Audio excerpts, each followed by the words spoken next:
Hello. Okay, I had a really bad childhood. Okay, my mother pretty much messed me up, which kind of answered why with that lady. Yeah. It was tragedy. My mother was an alcoholic, very abusive. Basically, most people are raised by their parents. I was lowered. Yeah. Okay, so I went through a lot of homelessness and addictions and a really hard life. And in 2012, I had a visitation by a spirit. And since then, I've had a few other visitations, and one of them, Hermes, came up to me and he says, "We are going to give you the gift of love, but in exchange, we want you, all of you." So my question is, how do I attract a life that's almost the polar opposite of what I've attracted in the past?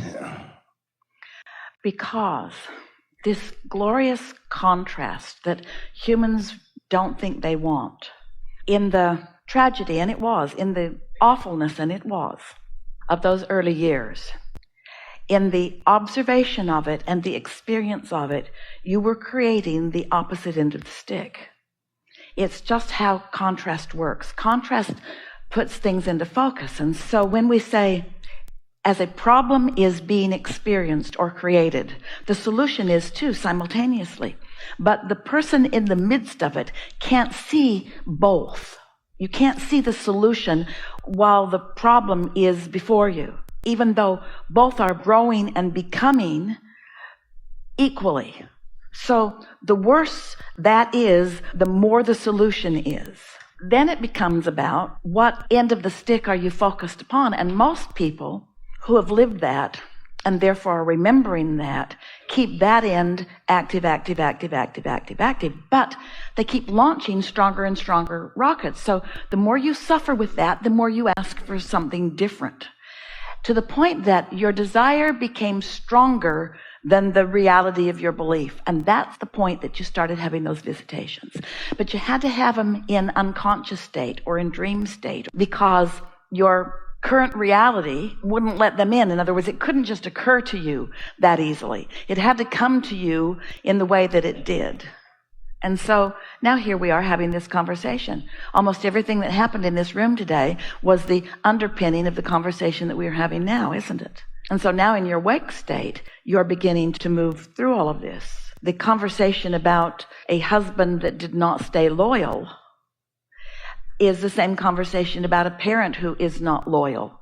So many humans think they want a feathered nest, but you don't. And you writhe in the discomfort of the opposite of a feathered nest. Your nest wasn't just not feathered, it was an abusive nest.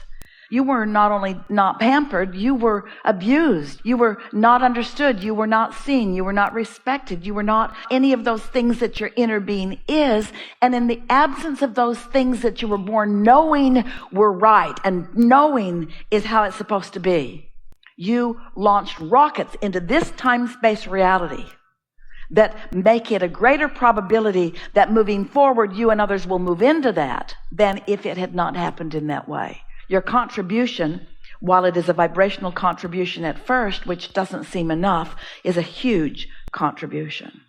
So then the only question is, how do you get yourself in a place where you can begin receiving it? Well, clearly you already have. You see, there are two ways of going about this. When life is treating you really badly and causes you to launch rockets of desires, and you don't know, there's no one to influence you, or you're not figuring it out, how to turn in the direction of what you want, then it doesn't get better, but the more you want it, then the worst of it feels. Once you start wanting it to be different, the awfulness of how it is even worse. Ooh, contrast is still serving you, which makes you want it even more. But if you don't know how to close that gap, then you feel even worse, which makes you want it even more. But if you don't close that gap, you feel worse now, which makes you want it even more, until eventually you want it so much that you have a breakthrough into it, because the desire factor is more dominant than the belief factor. The new creation becomes bigger and more emphatic than the current reality. We're talking to you about the evolution of all species. We're talking to you about how everything moves forward. Can you kind of sort of hear it? So now we come along and we want to teach anyone who wants to hear us that if you want it and you turn in the direction of it, you'll close that gap and you'll like it. but you'll never want it as much as you want what you want. So the question is it better for me to want it a little and figure it out, and then want it a little and figure it out, and want it a little and figure it out, and want it a little and figure it out? Or want it a little and not figure it out, and want it bigger and not figure it out, and want it bigger and not figure it out, and want it bigger and not figure it out, want it bigger and not figure it out, and then want it bigger and then figure it out? So you all like the drama of it. You really do. You all get to choose it. But at the time that you make the decision to come into this physical body, it is already known to you that there are so many people who, instead of going in the direction of what the contrast has caused them to newly want, most people are huddling and cloistering and protecting and hiding instead of creating. And so every now and again, one of you says, okay, I'll go and I'll mix it up and I'll want it real bad. I'll want it so badly that I'll find it. And then I'll live it and I'll feel the relief of it. And then I can paint some word pictures for others. I'll help others find it. I'll know it so clearly that I'll radiate it. I'll light the path for others. I'll be like a satellite dish, because everybody's got an inner being. Your inner being's been calling you all along. Are you following this so far? Pretty good? Pretty good, yes. So you want to know the peace that you're at now? This is what you came to talk to us about. This is your peace. You lived a bad childhood, and you keep remembering it. Yeah. And when you do, it rips you away from who you've become, which is the only problem. Because you can't go there and be here. So if you were to hear that and care about staying here where you feel so much better, from your now knowing and your now offering a vibration, you will alter that childhood. You'll understand it for what it really was. You'll stop feeling not blessed by its evidence. And instead, you will feel blessed by its evidence. And once you feel blessed, then it morphs to be the beautiful thing that it really was. Not the wrong thing. Not the thing that proved you weren't good, the thing that is evidence of your goodness. Does that make some sense to you? Kind of like how a pendulum swings. The farther I went to the left, the farther I could go to the right. It's like that. It's like that.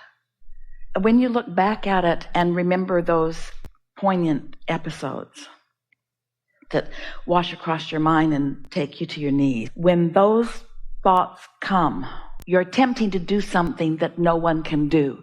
You're attempting regression. Because, as we said earlier, whether you're focused upon the past or the present or the future, you're doing it now. So there's only two piles, alignment with source or not. So when you're in the alignment with source pile and you look back, there's no regression because you see it from your now knowing.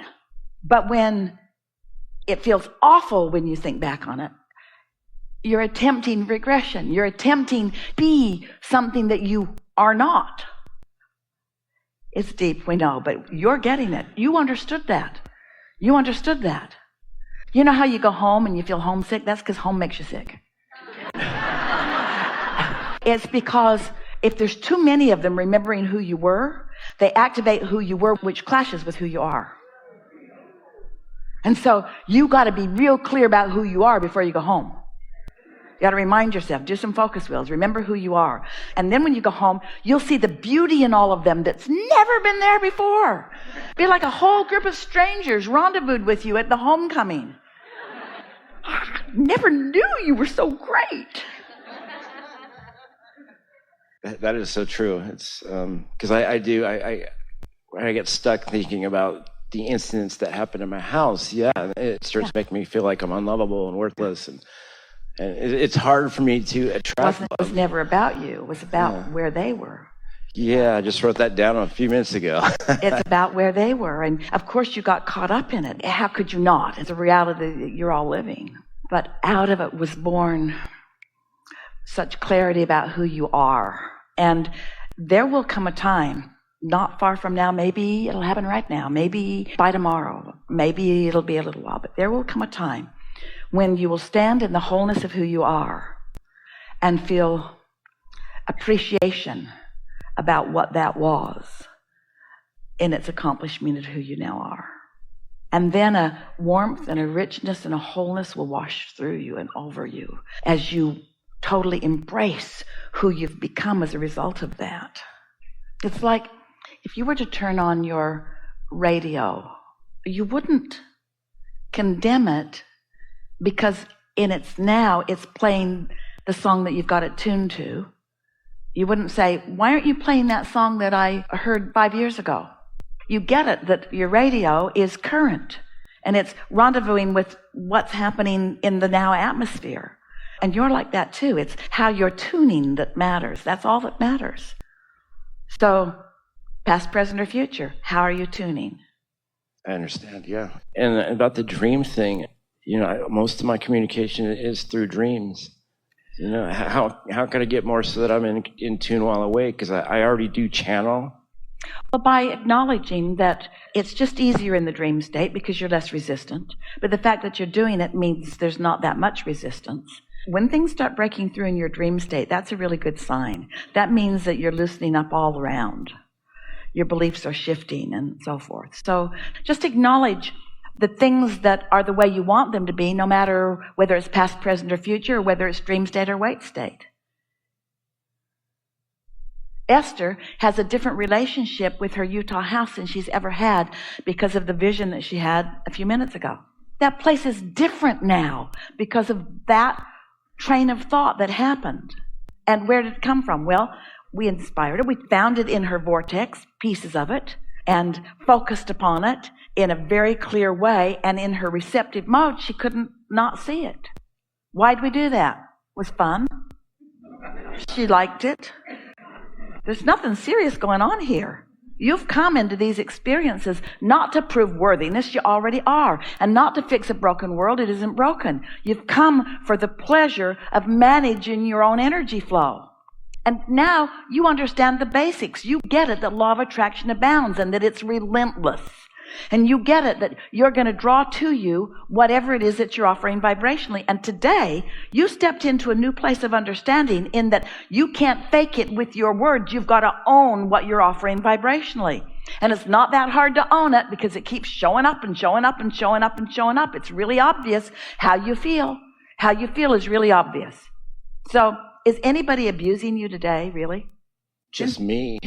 Nobody's abusing you. Only you with your thoughts. Yes. Yes.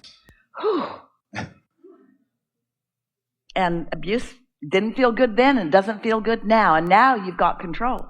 Now you don't have to do it anymore. Unless you like the drama of it. I don't. I've dramaed out pretty much. Yeah. Pretty good. I've had Is there something more there? No, there isn't really. Can I share one quick dream that I had? One of the dreams I had when I first became spiritually aware, it showed me like trapped in a stone wall, like a prison. And I had to make the first attempt to push the first stone out. And then I looked out and I could see my spirit guides, which for me, it's Egyptian, Thoth and Segmet.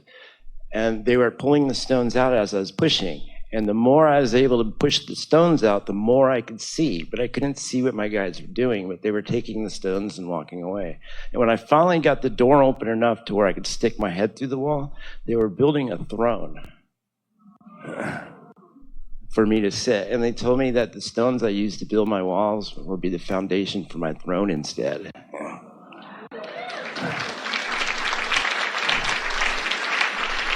The poetry of it is really beautiful, isn't it? I channel poetry, yes.